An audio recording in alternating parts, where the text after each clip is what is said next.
everybody. My name is Randall Halle. I'm the director of the European Studies Center at the University of Pittsburgh. And I'm joined here by an excellent panel to discuss the Roma in Europe, development and inclusion. The first thing that I want to do, however, is to introduce my co-moderator, Dr.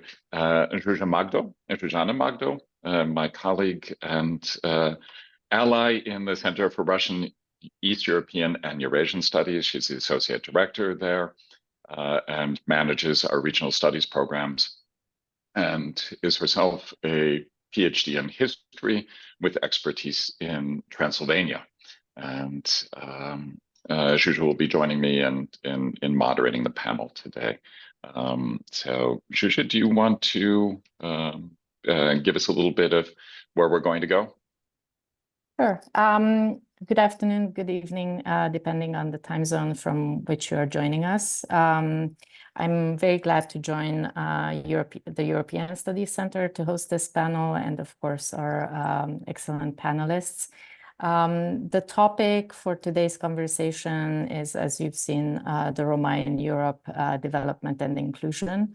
My first responsibility here will be to introduce Angela Koczi, who will deliver brief introductory remarks to frame our session and will respond with comments and questions to our speakers. So it is my pleasure to welcome Angela Koczi, who is Assistant Professor of Romani Studies, Chair of the Romani Studies Program, and Academic Director of the Roma Graduate Preparation Program at Central European University. If you're unfamiliar with her research, let me mention that her work focuses on the intersections between gender, ethnicity, and class, as well as the social and legal inequalities faced by the Roma in various European countries. She has many peer-reviewed publications. These include the Romani Women's Movement, Struggles and Debates in Central and Eastern Europe, which was published by Routledge in 2019 and was co-edited with Violeta Zentai, Jelena Jovanovic, and Eniko Vince. Another edited collection is The Roma and Their Struggle for Identity in Contemporary Europe, published by Berghan in 2020 and co-edited with Hoop van Barb. You may also appreciate knowing that in 2013, the Woodrow Wilson International Center for Scholars in Washington, D.C. honored Professor Koczi with the Ion Rațiu Democracy Award for her interdisciplinary research approach in Roma studies, given particularly that it combines community engagement and policy making with in-depth participatory research. In 2023, the Bart Center for the Study of Hate also named Angela as the winner of the Beth Rickey Award in recognition of her scholarship, specifically for problematizing anti-Roma racism and racialization, as well as racial oppression against Roma.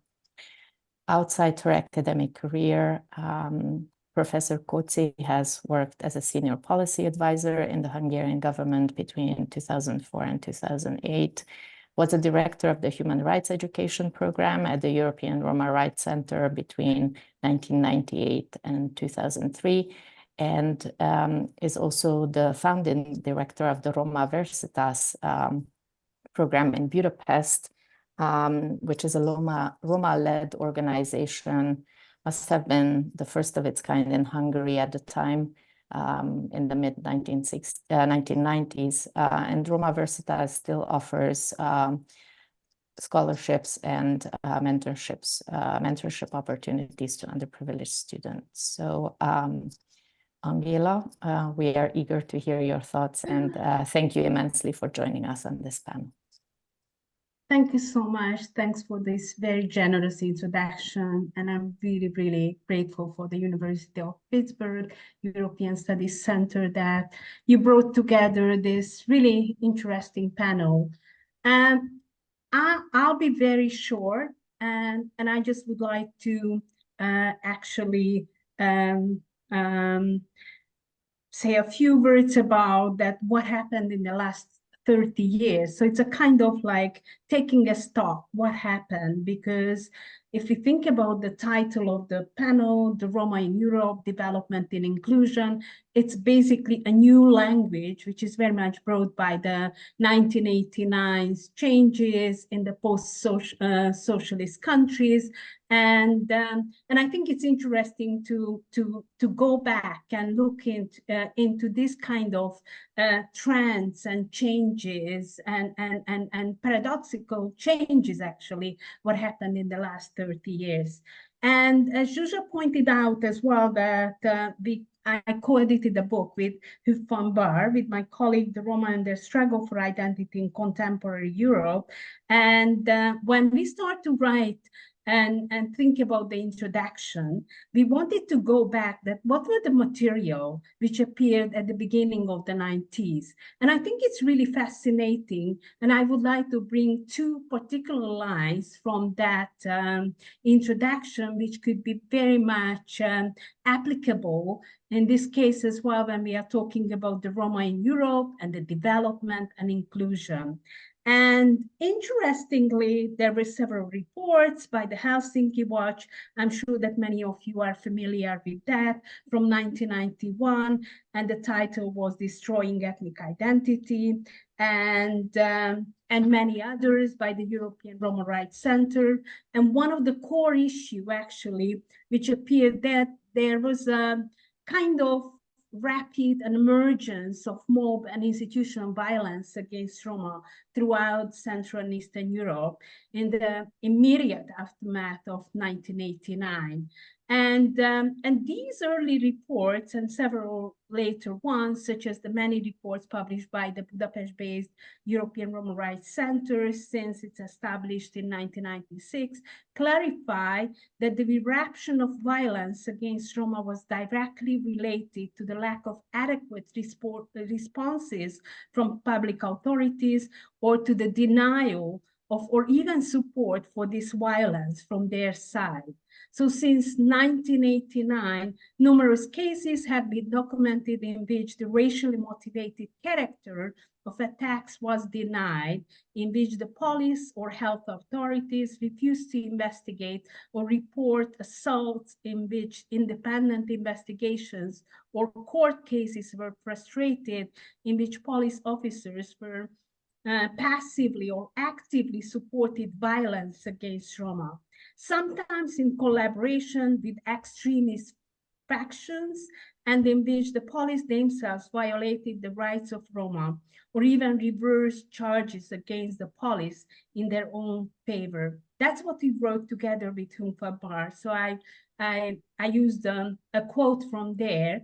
So the violence, which actually was very much present, not just at the beginning of the 90s, as we know, right? So there is a continuation of violence, even institutional violence as well.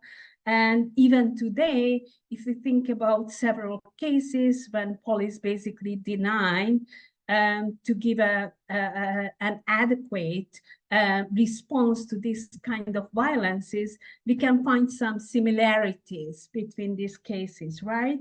And the second key characteristics, what we find, it's a racial dimension and the racialization, which very much present in these days as well, even though that we are after the decade of Roma integration, and we have several European Roma policies. As we wrote, that racial dimension of several persistent and severe practices of segregation, such as those related to education, special schools or classes, residence and housing in separate shantytowns, ghettos, or so-called settlements that are occasionally the targets of police raids or removable by authorities, healthcare, separate rooms in hospitals, practices of sterilization, denied access to emergency service. So I can enlist, repeating the same kind of language and discourses which are still prevalent in Central Eastern Europe. And the third one, what we basically highlighted, the kind of struggle for identity, but I would say the struggle for humanity, right, which is very much characterize the movement and actually all kinds of issues and cases what happened with Roma. And one of the positive things that there were some kind of significant changes regarding the Romani voices and the participation. I think that's become very remarkable. The post-1989 widening and deepening of various formal and more informal Romani social movements have had a profound impact on making Roma publicly visible and audible on political, policy, cultural, and public debates about their societal position within and beyond the contested borders of Europe. And as he pointed out, that Roma have become more than simply the subject of discourses, programs, and tools of inclusion, anti-discrimination, development, empowerment, participation, and cultural and media production and consumption. They are also a critical voice as what we use. So I would like to underline that this kind of critical voice, which very much present not just in a policy making, but also in academia. And I really hope that later on we can come back to these kinds of discussion. And the second important thread, what I would like to highlight is the practices of marginalization and exclusion. And interestingly, taking a stock of the last 3 decades, so with whom we just recognize that despite the political rhetoric of Roma inclusion in Europe and the fact that many of the Romani migrants targeted for eviction or deportation are EU citizens who exercise and practice their EU rights to free movement. These Roma have nevertheless been relegated to the domain of non and not yet Europeans, and those to the imaginary waiting room of history, as Chakrabarti was referred to that. So Roma are the one also who are still in the waiting room of history in Europe. And also one of the other issue, I still have a few minutes, right? The Europeanization of the representation of Roma and the Europeanization of Roma, it's always articulated the Roma in terms of problem, as and the way as we talked about it, I'm quoting, the consideration of Roma in terms of a problem has not only turned things radically upside down and rendered the underlying societal problematics significantly invisible, but the European domestication of how this alleged Roma problem should be solved has also resulted in a positivist kind of European studies that does not question how Europe itself has historically been complicit in this narrow Roma problematization. Indeed, it is perhaps not despite, but precisely because of the Europeanization of Roma representation that Roma could be qualified and approached as Europe's racialized second-rank citizens, quotation close. So that's what we wrote with Huub van Baar. And I think somehow these are the threads which remained with us still. And I think it's truly a challenge for us as scholars to think about it and discuss it and advance the discourse about Roma in Europe as well as in the US. Thank you. That's really fascinating. Everything that you just charted out for us really touches on things that I hope that we can come back to.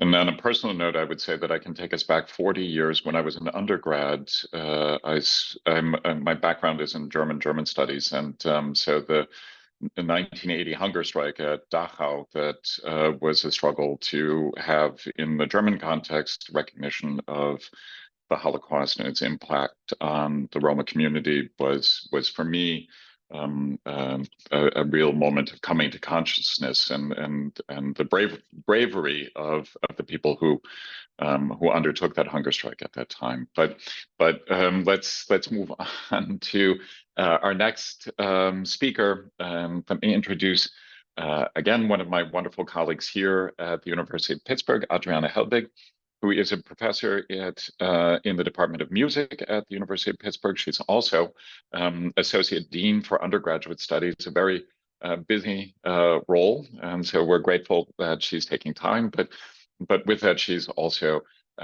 continuing to have a very important profile within her own academic setting. She's currently a member of the board of the Shevchenko Scientific Society, has been a member of the Society for Ethnomusicology, has received multiple grants, which hopefully will continue to compel her academic scholarship while she's in the thick of things these years. But she's had a Fulbright, an American Council for Learned Societies, National Endowment for the Humanities, American Council for International Education, International Research and Exchange, and IREX. Woodrow Wilson. She's been a scholar at the Woodrow Wilson Center for and at the Harvard Ukrainian Research Institute. As an ethnomusicologist, Adriana has a really advanced questions of critical race studies, critical prison studies, development studies, minority and migration studies, looking in particular at Romani music and human rights in Eastern Europe. This is really a kind of interesting way for us to also understand how ethnomusicology can open up into a very complex understanding of people and their places, the production of culture, and the way that is also part of economy. And that's been something that Adriana has been specializing in. Her books include Culture and Customs of Ukraine, where she has done quite a bit of field work. She has co-authored and worked on publications Hip Hop Ukraine, Music, Race, and African Migration, Hip Hop at Europe's Edge, Music Agency and Social Change. But one of the recent books just from last year, and partly the source from which our conversation will be drawn today, is her book, Resounding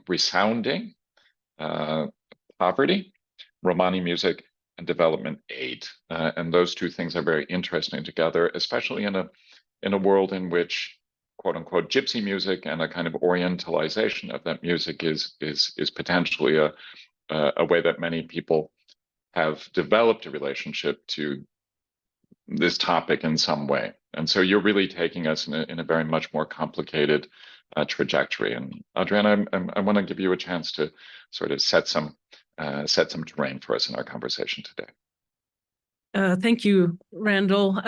I have always looked up to you. I started at the University of Pittsburgh in 2008. The story that I'm telling today actually goes back to 1996 when I was a piano player in Vienna as an undergraduate. And I realized that there was much more interesting music happening on the streets. So I wanted to bring the cover of the book to our attention here. These are buskers. These are young musicians. There's a feature of an accordion here, and they're actually holding kupony, which are going back to the really early 90s in Ukraine. And this was when the currency was devalued after the collapse of the Soviet Union, and really thinking a lot of where Roma come into the story. So where they came in for me personally, I met many musicians that were refugees coming out of the Yugoslav areas during the Balkan Wars. And that's when I realized that I would follow them eastwards, in the sense metaphorically receiving a scholarship from Columbia for a PhD, but using that opportunity to go as far east as Ukraine. And my research really focused on trying to see what was happening musically during the collapse of the Soviet Union and realizing that the musicians had all sold their instruments, that the economy was so dire that I, as an English-speaking scholar, could only help or should help with the economic aspects of what I was seeing. So that's where actually when I became very involved with grant writing. The International Renaissance Foundation is very active, the Open Society, you know, when we're thinking of the Soros foundations, and really becoming the voice, the English language voice of Roma in Transcarpathia for a while, also editing their websites and translating their newspapers and being very rooted in that movement. So that 30-year mark, the book actually tells that story of evolution of what has actually happened. So why is it that as a musician, I am actually involved in policy? When we're thinking of who was actually involved in politics at that time in the Roma circles, it was the musicians, because historically, the marginalization had been so extreme that when we're thinking, especially in rural contexts, those that had most opportunities to engage with non-Roma were doing this through musical means because that was the stereotype. So the stereotype is that Romani especially men have musical prowess, that this is very much coming from either you know, other worldly sources, that there's no practice involved. And yet when we're really looking at the dynasties of Romani musicians, we have brothers, we have fathers, we have grandfathers. And again, this very much being a familial kinship, male network, with women being more on the singer vocal sides and also as dancers. So that's actually where it started. I am so involved in the Romani community that I do have a Romani goddaughter, and now, especially with the war in Ukraine, I've been involved, again, going back to the websites, translating, being the voice for Romani refugees in Europe. And I just wanted to read an excerpt from a letter that was published 5 days after Russia's invasion of Ukraine. This was published on March 1st, and this was signed by 200 Roma organizations throughout the world. And I'll just read this for you now.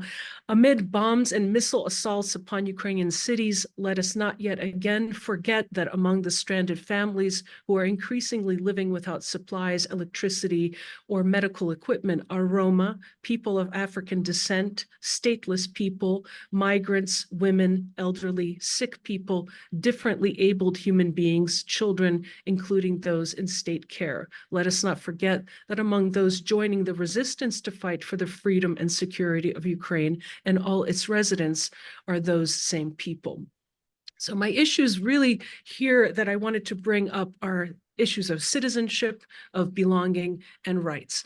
And when we're looking at the war context, this is really bringing up a very interesting trajectory within Romani communities. So when we're looking back 30 years, Romani leaders were very focused on bringing together other Roma. So fostering a Romani identity. The Roma flag always appears on stage. We have the use of the Romani language, and we have this notion of bringing together different linguistic Romani groups and cultural groups, not just within Ukraine, but reaching out beyond the borders of Ukraine.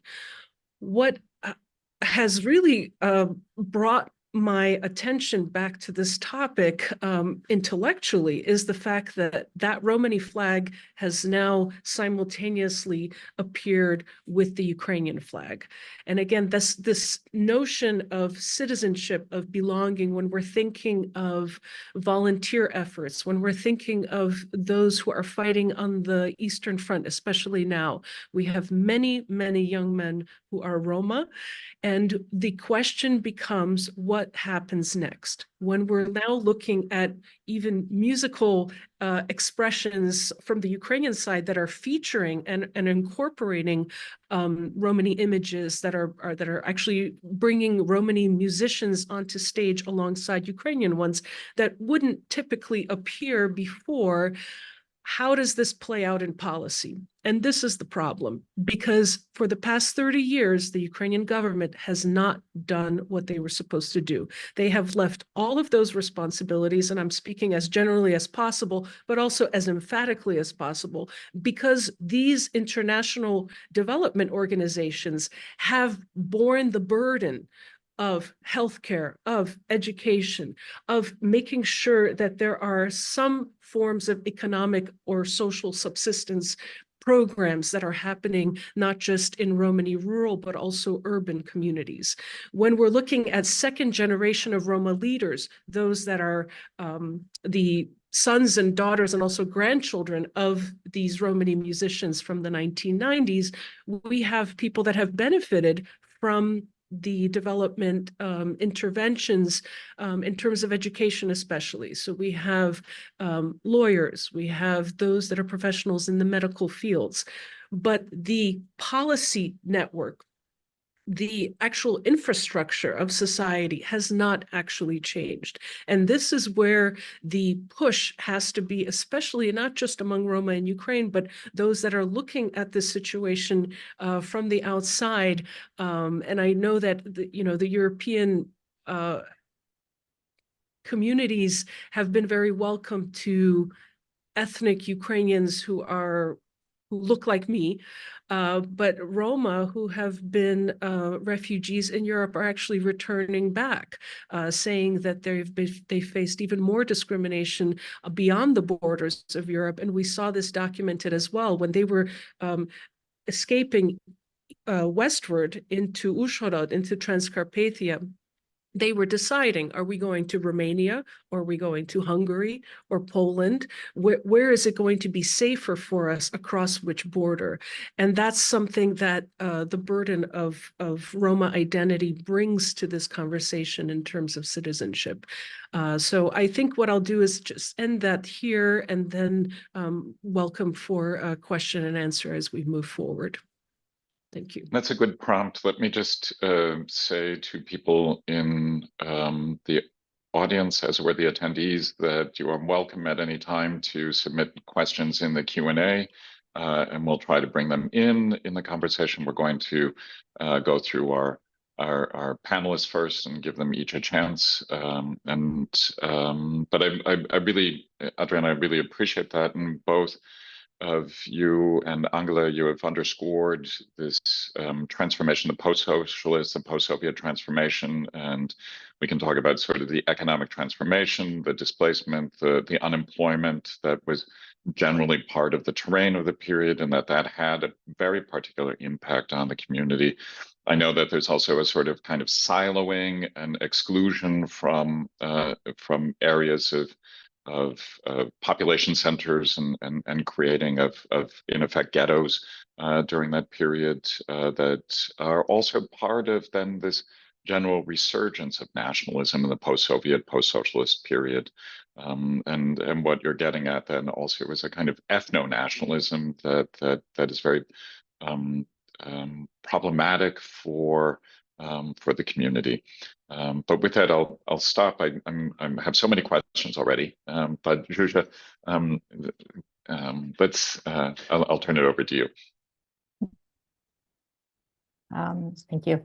So my second task today is to introduce our second speaker, or third speaker, who joins us online from Romania. Laszlo Fosto is senior researcher at the Romanian Institute for Research on National Minorities, and previously served as secretary of the European Academic Network on Romani Studies. And this is an organization that advances efforts towards the social inclusion of Romani citizens in Europe, with support from the Council of Europe and the European Commission.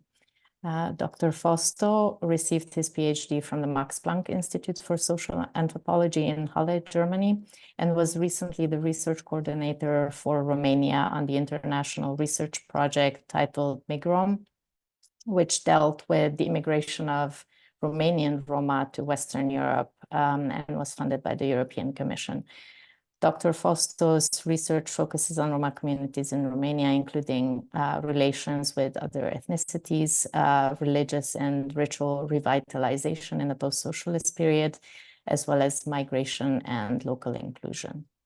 Laszlo has published works in English, Hungarian, Romanian, and Spanish in a variety of articles and edited collections in prestigious journals such as Slavic Review, Social Inclusion and Intersections, the East European Journal of Society and Politics, and also in edited collections such as Roma Activism, Reimagining Power and Knowledge. And this is a volume edited by Sam Beck and Anna Ivashuk, published by Berkhan Books in 2018. Based on his dissertation, his book, Ritual Revitalization After Socialism, Community Personhood and Conversion Among the Roma in a Transylvanian Village, was published by the German Lit Verlag in 2009 and was one of the first ethnographic studies in English on a Romanian Roma community after 1989. Thank you very much for joining us today, Laszlo.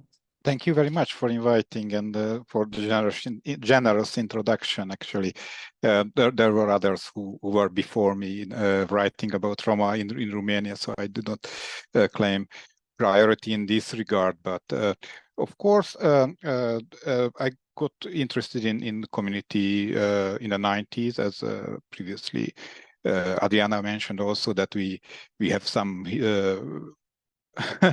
history even before the European Union expanded to Eastern Europe in the manner we have now.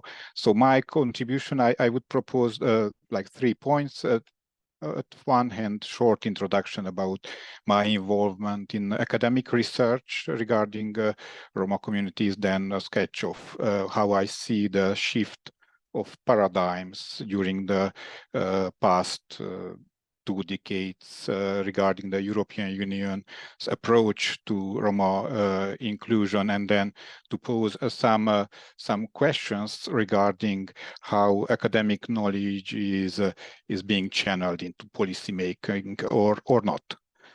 And so to start with this personal note, as I mentioned, since the 90s, in my studenthood, I started to do research out of personal curiosity and learned Romani language later, and started to attend communities and Pentecostal assemblies, and that became later on the topic of my doctoral work at the Max Planck Institute. And in 2007, after my completion of my studies, I returned to Romania and became one of the researchers of the Romanian Institute for Research on National Minorities, which has been freshly set up by the Romanian government in Cluj-Napoca. And it is a central government funded institution, which has a kind of policy-oriented research or applied research in order to encourage the 20 legally recognized national minorities in Romania to maintain linguistic diversity, cultural diversity. And among these 20, of course, there are the Roma, which clearly is among one of the largest groups, and the Hungarians, to which group I belong in Romania, and there are other large minority groups, Ukrainians also, or all the neighboring countries, or even further south, like Italians are present in Romania too. Historically, these groups are recognized. There are, of course, newcomers who are not considered as national minorities in Romania, but Roma themselves have been denied the status of national minority for very long in Romania. Only after 1990, the Romanian law recognizes national minority, the Roma community. And working in this institute, actually, I became also aware that how state institutions regard national minorities, or what is the relationship actually between the academic knowledge production and how state agencies and what channels they try to reach out to communities. But the main experience what I've got, as already Zsuzsa mentioned, it started later when the Council of Europe and the European Union launched the project to build up an academic network on Romani studies. But this actually emerged as a result of some changes in the policy of the European Union, I would say, and the expansion of European Union, to say it very simply. So in 2007, Romania and Bulgaria joined the EU exactly the same year as our institute started. And it lasted several years since this network idea came up at the European level.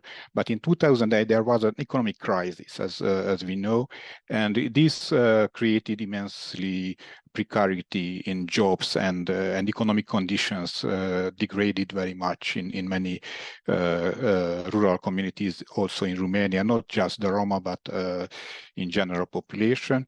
Of course, Roma suffered even more of economic deprivation. So this prompted migration to Western European countries, the old member states of the EU, and the newcomers were not well received at all, I would say. In 2010, there was also Sarkozy administration that deported, evacuated Bulgarian and Romanian Roma, or there was a nomad emergency kind of approach in Italy against, again, the Eastern Roma. And these were important in two regards. One regard is that the illusion that Europe as a whole has a more developed human rights protection system, and Western European countries like France or Italy will treat Roma better than Eastern European countries, which proved, as Angela already pointed out, that violence and racial hatred is alive in the 2000. Even it lasted quite long. In Hungary in 2008, 2009, there was a series of like a series of Roma crimes, Roma killings, racially motivated killings. But compared to the Western countries, again, became very much aware, everybody, that human rights abuses exist also in the Western countries, like in France or Italy, or these countries were being pointed for mostly. And in 2010, there was a decision by the European Union to intervene, to create some kind of mechanisms which will coordinate the European efforts to Roma inclusion. But of course, this is very difficult since the European Union does not have a mechanism for minority protection per se. It has a racial directive which forbids discrimination. It has mechanisms for human rights protection, but not for language or culture or other aspects. So the framework framework strategy for the inclusion of Roma was mainly focused on social issues like housing, job, health, and education. These four areas first were set up in 2011 and lasted 2020, the first 10 years of inclusion. But the European Union could only demand that each nation state which has a significant Roma minorities, and each of the states has, except Malta, who said that they don't have Roma on their territory, but created their own national strategies, which was reported annually by the government, and there was also shadow reported by the NGOs how the Roma inclusion progresses. And the European Agency for Fundamental Rights set in Vienna also made surveys of the progress, and the results were not very significant. I would say that the strategies were not very successful. So this period of 2012-15 were the period when the academic network was set up, and we had also the task of channeling academic knowledge into policy making, and to some degree this succeeded, but I would say that the real breakthrough is not yet here, because of the institutional channels of academic consulting with academics is not something that policymakers are really used to do on a regular basis. So, and after 2020, there is also again a new strategy for Roma inclusion. The old strategy continues with renewed emphasis on the obstacles for Roma inclusion, which is anti-Gypsyism as a keyword. So racism became more as a target which should be somehow combated at the European level. And of course, these years there were new crises coming. In 2015, there was a Syrian war, when the refugee crisis happened in the EU, and then the Roma migration issue became less on the top of the priority. So now there is other issues also emerged. And just the question of how these whole European development in policy issues, or even economic development, is to me that somehow we see that the European Union from one crisis steps to the other, and there are new issues all the time emerging, and somehow the economic and policy unification does not bring automatically the human rights dimension or social dimension, which remains in the back, lags behind. And that even worse, in many countries, the far-right movements are getting more support than even before. And this is a kind of byproduct of the whole economic and policy development what we have in the European Union. And this is, of course, even more visible in the eastern borders of the Union. And now, to connect back also to Adriana, that the promise to Ukraine that they can join the EU is again somehow reminds me of the promise to the previous promise to the Bulgaria and Romania, that how the European integration, which abolishes borders to some degree, or there is a categorical inclusion, does not bring automatically the social inclusion also.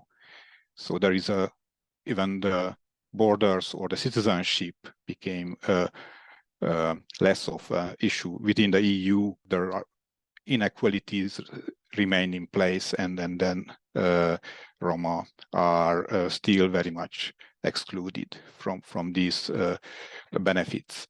So just to conclude regarding the last point, what I wanted to say, that how academic knowledge is channeled into policy making.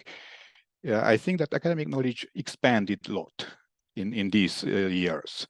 I don't have a total overview. Obviously, nobody can now have it very easily, because tens of monographs are published each year, and many thematic issues in journals, and whole new journals appeared, and a lot of publications are present. But what I have a good sample of these because of my previous work with the academic network. I think that is not exaggeration to say that never before we had such a large degree of production of academic knowledge about Roma and with Roma in collaboration. However, this does not translate to the better inclusion of Roma, unfortunately. So Roma inclusion has not progressed in the expected ways, and this brings back to this idea that the dominant paradigm for economic development is maybe actively producing xenophobia, and implicitly neo-fascists are getting more appeal, and this is a byproduct of this period. Last point would be that how the relationship between knowledge and power can be described, or how we could improve the channels to transfer the existing evidence about the situation of many Roma communities, and what kind of knowledge the stakeholders are perceptive, or what they are looking for. Are they just want some instrumental or technical data which they then can translate to economic policies, or are they also more sensitive if the critical analysis and the more subaltern perspective are brought into the discussion? And not just the stakeholders, but how the organizations and the communities could benefit from our research, which, as I mentioned, is expanded so much. If we can consider the more institutionalized channels of knowledge transfers, which kind of structures would be more effective? Because the academic network exists still. There is a 400 and some even more academics actively communicating on an email network, totally voluntarily, without any institutional shell or structure or constraint. Everybody is free to come or leave in this regard. But I think that the people most benefited from the building academic network are the academics. Is not something that is outside academia, and that's also my personal note at the end, that I wish we would be better, and others would benefit from the increased amount of knowledge already accumulated by academic community. Oh, that's fascinating. And again, I've taken way too many notes here, so many questions. But actually, Laszlo, what you're pointing to goes all the way back to Angela's opening remarks about the construction of Roma as, in effect, a problem, as opposed to a potential or a solution or an embodiment of the ideals of Europe, Europe without borders, and a transnational Europe, and instead this move to the right, the reassertion of precisely the kind of ethno-nationalist far-right profiles that create problematic minoritization, problematic minority community, create the minority as problem. But Angela, you have much better ways to talk about this, and I'm wondering if maybe we can rely on you to sort of bring our panel together, and maybe you have some comments to the co-panelists, and might be able to initiate a discussion amongst the three of you a little bit that Zsuzsa and I can also perhaps participate in. But again, I want to remind the people who are in attendance that if they have questions, they're more than welcome to put them in the Q&A. Thank you. It's not an easy job, right? But it was really fascinating to listen Adriana and Laszlo as well. And I was thinking about that both of you are doing, or you started your academic scholarship with some kind of classical anthropological work, right? Adriana with musicology, ethnomusicology. Laszlo, you were dealing with the Pentecostal movement, churches in Romania, and religion. And now somehow you use your academic knowledge in a very creative way that basically you created some kind of path towards policymaking. And I think I just find that really fascinating. And it's about the 3 decades as well, what happened and how the discourse have been developed. And there were some kind of changes in the academia as well. And there was some critical moment as well, as what Laszlo referred to that I mean, still very tiny community and very fragile Roman intellectuals, but somehow they are there. I mean, you can't compare, right, with some people who are coming from a very established upper middle class, traditionally intellectual family, right, with those guys who are coming from a very marginalized communities, and they consider to be a first generation of intellectuals. And also I'm talking about my students as well, and knowing their struggles in the academia, and also seeing this kind of reproduction of marginalization in the academia itself, right? Still existing on the verge, and why we don't have such a constructive discussion, right, between policymakers, academia, and the communities itself as well. And so I think that's really fascinating that both of you, that you brought your academic background into this kind of policy making and policy arena, right, and created a pathway.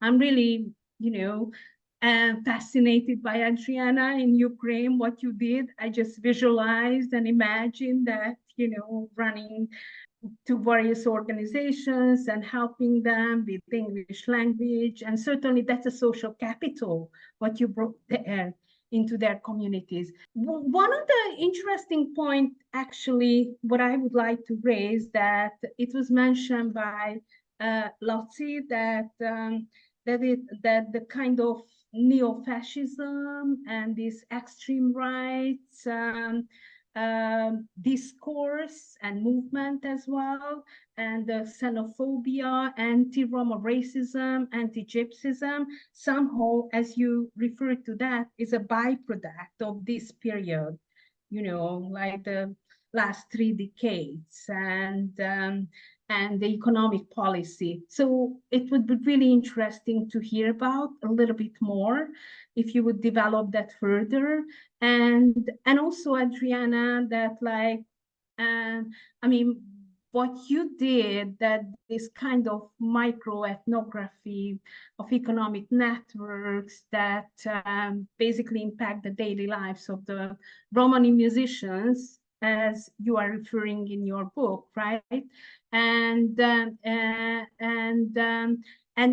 one of your main arguments, basically, that the development aid didn't really help. It never reached, right, those people who are in the most impoverished positions. And certainly I can imagine that, the musicians as a cultural production was not really a priority for the development aids and policies as well. So they again, marginalized, and they are sidelined in this kind of process. So I'm just really, really fascinated by your work. I mean, this kind of, combination, what you did, and showing the marginalization and exclusions, using ethnomusicology, right, and talking about basically the structural exclusion in Ukraine. What do you think that what kind of impact you can make in this kind of policy world, or can you? Of course, it's a big question, and but I would be just really interested to hear about that. Thank you. Well, thank you very much. And because this is coming from Pitt, I maybe won't share exactly how I'm doing this, but I think that the fact that I'm sitting in this office as an administrator is what actually continues to motivate me, because exactly what you're talking about in terms of finances. So who has the voice in what context? So even if we're talking about minority musics in a university setting, we're also talking about funding structures and donor structures and whose voice isn't heard in an academic setting. So thinking about publications, thinking about courses, who is hired to teach these courses. And so I think when I'm considering especially Romani issues in a university setting, I mean, that's the primary thing that we have to consider is who are we actually telling this story to, and how can this story continue? So when you're thinking of my stories from 30 years, I mean, I probably would not recommend that a student follow my path, but one of the things that actually continued to happen to me was that there was a consistent political upheaval. So at every point of research, and also when I was writing the book, and this is why this actually was the book that I've written now much later, to really be able to synthesize all of these issues and to really retell that story. When you're thinking of ethnography and research, today students want to know that what they're doing has some value. So with the emphasis on activist research or advocacy research is really primary when we're looking at any kind of humanities-focused work to one degree or another. And so that kind of involvement is something that we really encourage of students, especially graduate students, so that they can see the impact that they're doing, but also working alongside and being the voice and also helping and not just benefiting, right? Because I think the other thing to really think about is, you know, I came in and out of these communities. I continued to build my career. I go back to these places and they still look the same.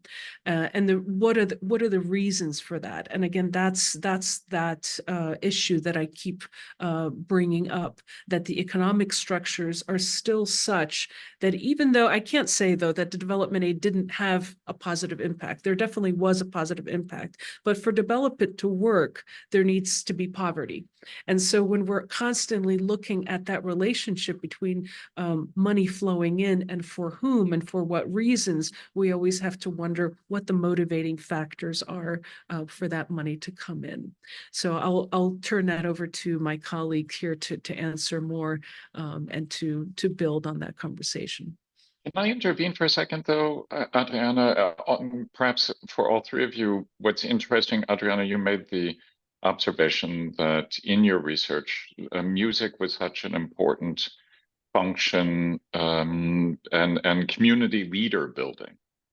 And what I just heard here from Angela and Laszlo and from you is about the emergence of now an academic sort of an intellectual class within the community. And because you made that comment, but I would open this up to everybody else, is there then a shifting in the nature of leadership within the community? And is it moving more towards a recognized political class, the intellectual class, the in Germany, the Zentralverband speaks the spokespeople, for instance? Would you describe from your perspectives that leadership structures have been changing? Absolutely. And I think just in terms of I will speak only of Ukraine for this particular instance, because Ukraine has been very much catapulted into a different situation. When we're thinking of the Romani leaders that I work with now, these are the sons and daughters of the musicians that I once did my research in. I am now the auntie, right, in America. they're flying into Washington, D.C. They're having policy conversations with the EU. They're all fluent in English, degrees in law, degrees in health, degrees in education.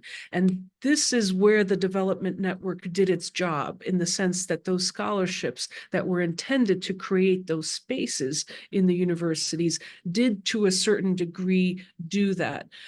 What we're trying to see is how long-term this will be, and what will actually come out at the end of this restructuring, in times of peace, as to what degree of support Romani communities will have from the local governments. I appreciate that also. Again, I'm sorry, but because otherwise the story of Roma is a story of tragedy, of persecution, as opposed to, in effect, success and triumph and perseverance and some other way of telling that story. And I think that that's part of what the colleagues here. Angela, I'm sorry, I cut you off. Yeah, can I say a few words? Because basically, Please. What I'm doing, that I'm directing the Roma graduate preparation program. And as far as I see that, yes, in the last 30 years, I think which was the strongest element, that these Romani students, they received some kind of scholarships in various countries, and mainly it was given by the Soros Foundation, Open Society Foundation, Open Society Institute, and so on, or later on that we had the European Roma Educational Fund. But what I'm experiencing right now, that this kind of, resources are shrinking and flying away. And it's so heartbreaking to see kids who are just not able to start their education because basically they have no money and no means to afford 3 years undergraduate studies. So basically, I think the conditions is very important, that creating the condition, because these guys, maybe, few of us had an enough drive, and we met so many fantastic people who supported us. But how can we create some kind of systemic change? And I would say academia and higher education has an enormous responsibility for that. So I'm really grateful to have this kind of discussion here, and thinking about that, what can we do and how can we contribute to this kind of process? And I think if I could just echo, and also to congratulate Angela and everyone that has been so active on this front, the unfairness of that is the level of responsibility that is thrown onto people that become Romani, that become leaders in their communities. And this is, again, the argument that we have to say, who actually holds the responsibility for integration, for helping economic structures, for employment, for healthcare. This is not the responsibility of one individual from a city who is able to gain a university degree. And that's actually how it's structured, though, because as these development networks shrink, or as they shift priorities, those that are left behind are now the ones that have to carry the burden without their own financial means. And I think this is, again, where some of the unintended consequences of development aid, as commonly a term that is used, that we have to consider. Mazo, do you want to contribute to this? Yes, I think that I agree that there are new forms of leadership emerging, and one of these are the potential academic path to opening to people. Other which we see the NGO activism, which is often connected to also to academic, that one can be also an NGO leader and academic at the same time, or one can be a religious leader. So that's what I saw, that religious leadership became also important, and not just in a way that we witness in the case of civil rights movement in America, but also in a local level grassroots mobilization in communities in order to explain what's going on in the world. And here I see also what Angela just asked, that why the unification or the expansion of the common market creates xenophobia, for example, because people don't really understand what's going on when we're joining larger economic structures and the political structures. And this is not a problem of the Roma communities. This is a problem of the general population. And here I would put the emphasis on that anti-Gypsyism cannot be fought by the Roma only. So this can only be done if the majority population really tries to understand things and try to fight back on the forces which create the animosity and the kind of competition minded situations where people put emphasis on efficiency and on market benefits and selfish ideas, and here probably religious leaders can have also a kind of influence. Of course, there is a dark side of the issues, because we saw in the period of the COVID, when there was a massive stress and health crisis and psychological crisis, and also a lot of scapegoating against the minorities and against Roma. That, for example, in Romania, that was a general media hysteria that Roma spread the virus because they are not respecting the quarantine and on all this, and the police were really violent against Roma. But again, here some of the religious leaders bought into conspiracy theories, and there again we see kind of ambivalence in this. But to get back to the idea that, of course, we saw a lot of changes in the recent period, and the new mobility also had its benefits. So the migration, for example, created also material benefits for people. Those who went to Western countries and came back, they showed what is important for them, and policymakers should learn from that, because the first thing that people try to repair is their houses. So if this is the development is coming from below, that why on earth the state is not investing then in social housing, and why then policymakers do not understand what is on just in front of their nose. So here academic knowledge can come into, and what some of the colleagues also trying to push, that look, housing issues are really important, and that's in Romania, for example, but not only in Romania. And not just the housing, but the mobility, what people got involved in, created this kind of network society, or maintained a network. And here, again, new forms of communication emerges. And here probably Adriana can confirm that the styles, the religious styles, but musical styles and all kind of cultural creativity is also really unfolding in front of our eyes. So I think that we can have also an optimistic, more positive lens on the development of what is happening in the European Union. But we also need to be very careful about this byproduct of the large structure which is coming without really explaining to the people that what's going to follow after the common market expanded. So let's just say that when there's trouble in the European Union, and it's not trouble that is specific to the Roma population, but it becomes something. So the economic crises, the war, the things like the COVID, the Balkan wars of the 90s. These things have a particular impact on the community as a kind of sensitive spot with within these social structures. Zsuzsa, I didn't want to cut you off. You were going to. Yeah, thank you.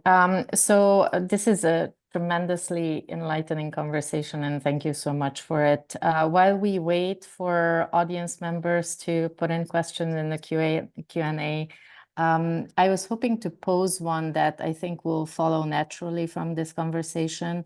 If we've seen an increase in academic research, a resurgence in Roma-led social movements, including the emergence of Roma critical voices, not just in the academic sphere, but also in relation to the policy world. What, if any, changes do you see in the public education realm? Specifically, how have national governments stepped in or not to include education about Roma communities in classes about civic education, literature, history? And I'm asking this because these education systems are much more centralized than what we have in the United States. But the current status as you diagnose it, I think, is gonna help us understand what the next generation of Romanian, Ukrainian, Hungarian citizens are going to understand about these communities. Angela's not looking hopeful. Or do you want to, or Adriana, do you want to respond to that?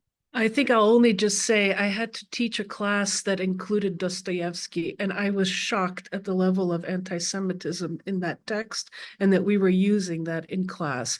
So when we're looking even at incorporating or changing educational models, we really have to go back and really pull out some of the issues that continue to recreate some of the stereotypes that, on the one hand, that we're trying to undo on the other. So I think I'll just point to that. On the other hand, I would not underestimate the power of social media. And I think this is also what's happening alongside it. So when we're talking about educational models, we do know that most students, whatever they remember in class, but most of the information is coming from media, from social media, from movies. And so really targeting any of those broader global issues, because these things can spread within a second at this point. And I think that's where a lot of the work, or more work, can be done quicker and get a quicker result than attempting to work through a nationally funded education system. Actually, I just would like to bring another element into the discussion. So besides the national official formal curriculum, we also have to think about the hidden curriculum in the education system, right? So even though that they try to bring some Romani cultures, Romani language, particularly in the very segregated schools and classrooms, I'm talking about Hungary, but if there is a hidden curriculum, which basically providing some kind of script about the inferiorization of the other people, right?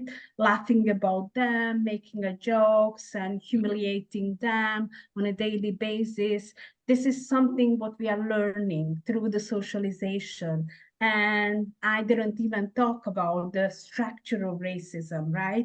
As knowing Adriana's work and relating to critical race studies, that it's very much imbricated in the system. So basically we are reproducing through mechanisms, policies, structures, institutions, the way as it is designed and formulated. So it's very, very sad. And also, if I think about in terms of data and policies, something which is really important in the last 2-3 decades, there's an enormous database, actually, which have been produced by the fundamental rights agencies, which is about these harsh discrepancies between Roma and non-Roma.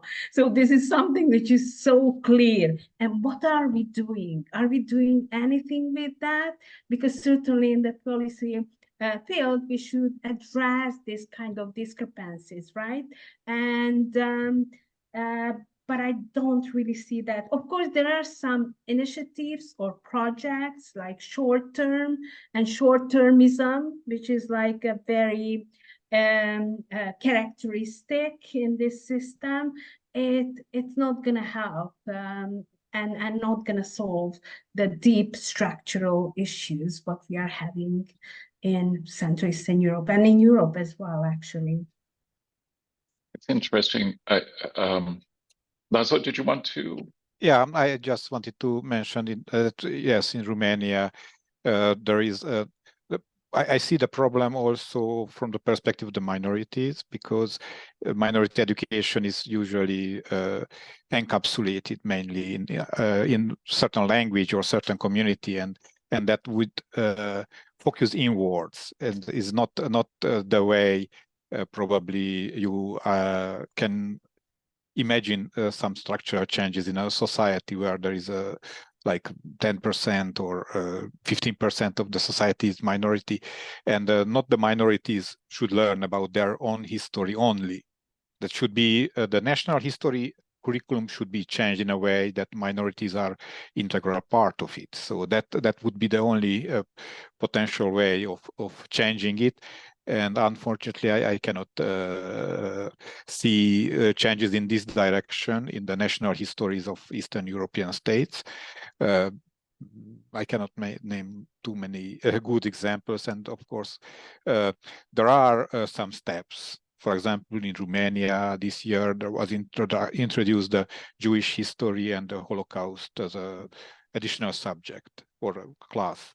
And from next year, there will be an optional class about Roma history and genocide. But this shouldn't be something extra to that. We have a standard national history, and then there are minority histories which actually are optional. So this is not the way probably one can expect that cultural change can happen through education. And indeed, as Angela mentioned, there are a lot of structural data about exclusion and discrimination, also in the FRA, Fundamental Rights Agency, but also national consultancy firms are working. For example, World Bank is producing all the time the big consultancy reports and advisory things for the government, for Romanian government as well, but it's hardly making changes, because the general tendency that the welfare state is decreasing, and if the social state is not there, then it's hard to imagine that if the society goes in one direction, the minorities can fight back and go towards inclusion. Zsuzsa, if I may, I think, it's interesting to me in this conversation to just underscore, we're talking about a population of between 10 to 14 million people. This is a population that is larger than many states. If everybody moved to Germany, that would be 10% of the population of Germany. This is a population that's spread out. It's transnational, and yet it's inflected by national politics. We were talking about the production of policy and data and briefs, and yet if policymakers aren't listening to it, it goes nowhere. We're talking about leadership and transformations in the structure, leadership here in the community, and we're talking about a community that's inflected by NGOs, but also indeed national politicians and an increasing move to the right, and economics of what is often described as a neoliberalization of these regions. We have three experts speaking about, particularly in some ways, the inflection of the community in Ukraine, Hungary, and Romania. I'm wondering if the three of you might be able to help us think a little bit about where, say, the community itself. And Adriana, what I found compelling and interesting about your description at the opening is this idea of the flag, the staging, the reproduction of and the self-production of community. of a community that has linguistic differences. Some people speak dialects, some people don't speak, and bringing these all together in a way that cuts across the differences. Could one of you or all three of you talk a little bit about where the strengths of so Angela, at your center, there's very important work going on, but are there pockets or places in Europe where we would point to and say this community is at the leadership of producing certain kinds of paradigms of identity that are being taken up by other Roma, or this place is the most pressed upon and endangered at this particular moment? The valiant description, Adriana, that you provided of in effect people on the front lines in Ukraine, also speaks to a community that's highly endangered. I don't know if that's a very broad question, but I'm wondering if we could move somewhere between the transnational overview and the particularity of community that's that from your insights that go beyond the particular national communities that you're talking about. Does that make sense? I really believe that what we are doing is very essential. And as I told, this is a small program, mainly funded by external grant. So it's again the precarity, right, in the institutions, and also like those students who's going to go through this 10 months really intensive training, not sure that they will get a scholarship. So how can we create a system which would provide a scholarship for these guys and also would recognize that, guys, I mean, we can't talk about Roma inclusion, right, without the people who can really talk and who can express themselves, who can sit around the table and who can have a say on certain issues, right? And I'm not saying that we don't have a kind of like leadership or elite, which is very tiny, but also, there are various fractions and monopolization and certainly dependency, donor dependency as well. So it's a very intricate, combinations what we can find there. But one thing is sure, that those guys who are sitting in any kinds of European institutions or international organizations or leading an NGOs or fulfilling a really important governmental role, they went through the Roma graduate preparation program.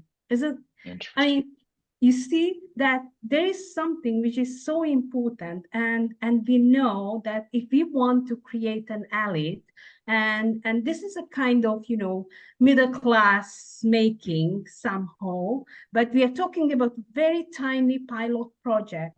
Now, this is something, but I think we should extend, we should think about it, like European agencies should think about it, that how can we help, how can we create some kind of access to research grant or providing scholarship for them, because certainly, that's again, that who has a privilege to access to these kind of research grants, who has the privilege to publish in, I don't know what kind of journals, right? It's again, privilege, access, resources, empower. And do we want to share this kind of privilege with those guys who never ever had an opportunity to be involved in that, or not? Thank you. Adriana, could I put you on the spot? I think also it's interesting because you've written on hip hop, and global hip hop has its particular inflections, and that's not the question of Romani music, but I'm wondering, if you have some thoughts that you would. Well, there's Romani rap. So I think what I wanted to do is just build on Angela's reference to guys, because the notion of political leader has always been male, and what we see here now, especially in the last 20 years, are a lot of women-led organizations that have very I won't go into the particulars as to very different approaches to broader issues, but we also have an LGBTQ narrative that's coming out of the Romani community as well. So, you know, we're really starting to see Romani issues move beyond Roma communities, engage, bring back in. And again, this is where I wanted to just echo the role of social media and also, you know, just these exchange programs and movements through these systems well beyond the borders of individual countries, EU, you know, broadening much further. And I think I'll just end there. But thank you for this opportunity. Those are good points. Okay, so 3 minutes ago, I got a warning that we have 5 minutes left. So we have about 2 minutes. This goes very quickly. Laszlo, would you give us a final word from our panelists? Yeah, I think that you mentioned that we can enumerate many instances of situations where Roma and non-Roma are creatively working together, and actually in some places you cannot even make a distinction of what's going on, because of course my main research in Transylvania, but I made several visits to Andalusia, and because of we have a good partner there, and in Andalusia flamenco is very much part of the local Spaniards. They learn, they want to practice. So I would say that the diversity of the Roma communities is a value in itself, and not in spite of the diversity, but because of the diversity, Roma are the truly European minority, and each country has its particular color. And even within one country, like in Romania, you can see many groups which are very distinct from each other, and that's a value in itself. So I would be very optimistic about the survival of the Roma communities. Of course, it would be much better if the economic conditions and the poverty wouldn't make the lives of many people so dire, and if the racism of the majority would disappear, which of course we have all the responsibility to fight back when you see things like exclusion or discrimination. Yes, the new generation is very creative, and I look forward for the next generation of academics, and I hope for them that they will be more successful than we've been up to this point. Zsuzsa, do you? No comment except to thank all our panelists for guiding us through a lot of complicated sub-themes relating to the Roma community and so much more. Certainly, you've given us a lot to think about, and thank you again very much.